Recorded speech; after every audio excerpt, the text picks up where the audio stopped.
Sip.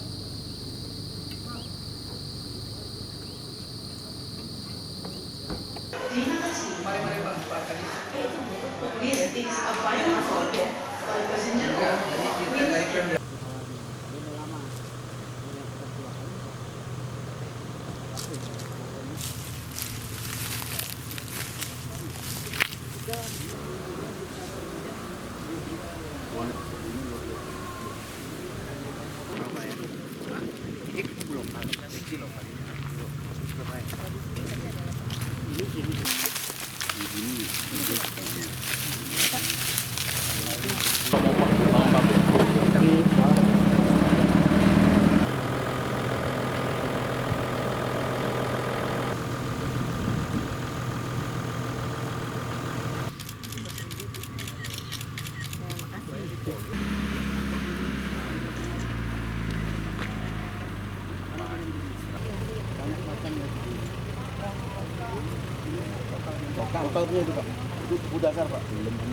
Kami lagi mengunjungi di Aceh Tengah ya, lokasi Aceh Tengah untuk perkebunan tebu.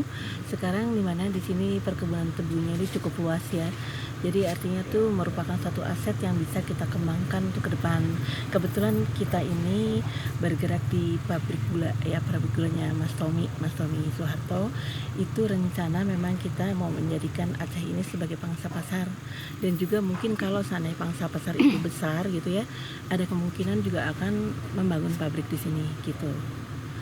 Saya rasa mungkin yang ada di sini udah kita lihat-lihat, berikut juga rasa dari tebunya sendiri itu sangat manis kualitasnya ya, mungkin juga jauh lebih besar daripada tebu-tebu yang lain gitu. Jadi saya rasa mungkin ini bisa ditindaklanjutin untuk berikutnya yang lebih bagus gitu.